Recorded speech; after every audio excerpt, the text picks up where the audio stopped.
Bonjour à toutes et à tous, bienvenue sur TV Vendée pour une nouvelle Vendée en direct. Nous sommes en plateau aujourd'hui avec monsieur Guy Plissonneau, bonjour. Bonjour. Alors je rappelle pour nos téléspectateurs, vous êtes le premier vice-président de Trivalis et nous allons parler aujourd'hui d'une journée un petit peu spéciale qui se déroule demain, 24 septembre de 9h à 18h, une journée dédiée à la réparation. Qu'est-ce qu'il nous attend donc là, à la recyclerie Cœur Vendée de La Roche-sur-Yon ? Donc des entreprises pourront vous accompagner dans le diagnostic de votre appareil usagé et vous accompagner également dans sa réparation. L'idée est de sensibiliser le public à plutôt apporter une seconde vie au bien plutôt que de le jeter et d'en racheter un neuf. Concrètement, avec quoi je peux venir? Si demain je me dis, j'ai une peluche où il y a des coutures qui ont sauté, ou même une chemise d'ailleurs, parce que ça fonctionne pour tout type de vêtements ou de tissus, est-ce que ça fonctionne aussi avec les vélos? Qu'est-ce qu'on peut ramener? On peut ramener tout objet de la maison, tout équipement de la maison, du petit meuble évidemment, il faut pouvoir le transporter à un téléphone, également le vélo ou l'électroménager de la cuisine. Pour ce faire, si j'ai bien compris, donc il y a 4 acteurs qui seront présents demain? Oui, 4 acteurs qui sont présents pour vous accompagner, vous guider et vous aider à trouver la bonne alternative et repartir avec votre bien réparé.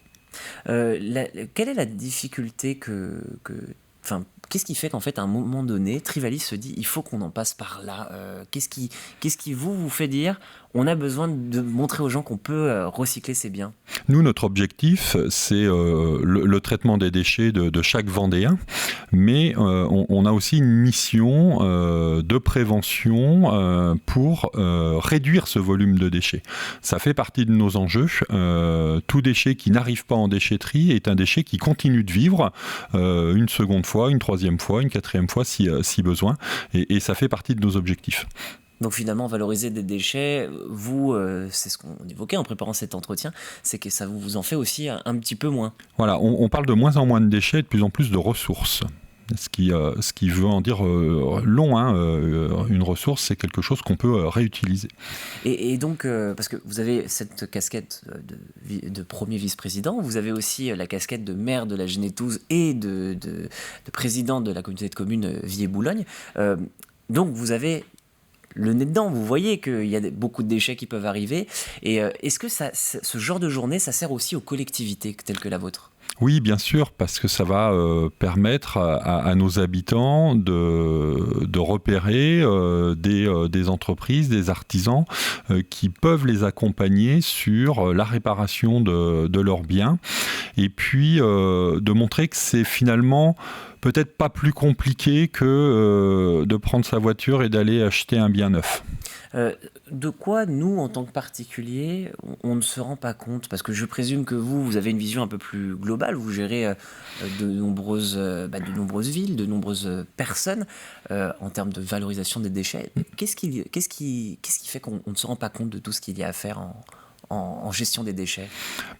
Quand un habitant vient en déchetterie déposer un objet usagé ou en panne, il faut le stocker, il faut le trier, il faut le démanteler pour pouvoir donner une seconde vie à l'ensemble de ses composants, alors que la réparation, le premier niveau de réparation peut directement lui donner une seconde vie. On va revenir justement sur cet aspect réparation. Il y a de très nombreux acteurs. Je voyais par exemple sur ce papier qui nous a été transmis d'ailleurs par Trivalis, il y a plusieurs répar-acteurs, comme vous dites.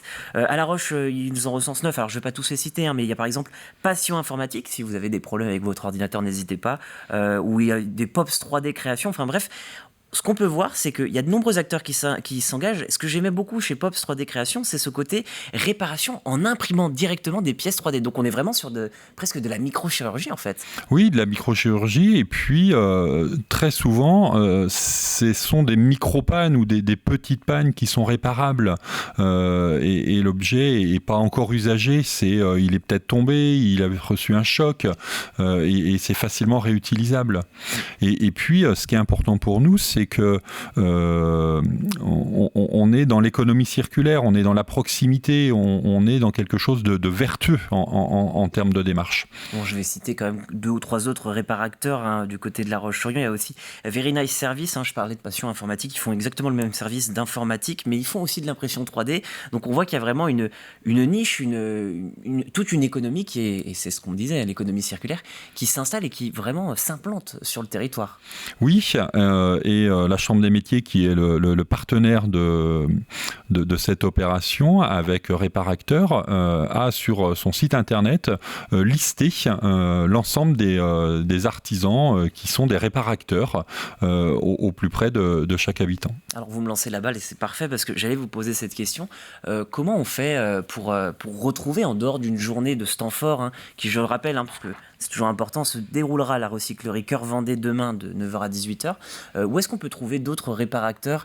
Vous le disiez, il y a ce site internet. Est-ce qu'il y a d'autres bons plans à connaître ?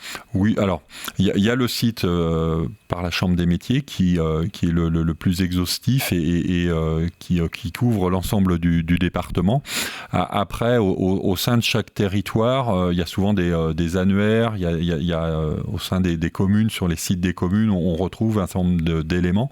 Après, en fonction de l'objet, on peut aussi rechercher et trouver le réparateur. Et tout ça sans compter aussi les Repair Café. Hein, je pense notamment juste à côté de TV Vendée, là on est à Dompierre-sur-Yon, il y a la Venanceau, il y a un Repair Café.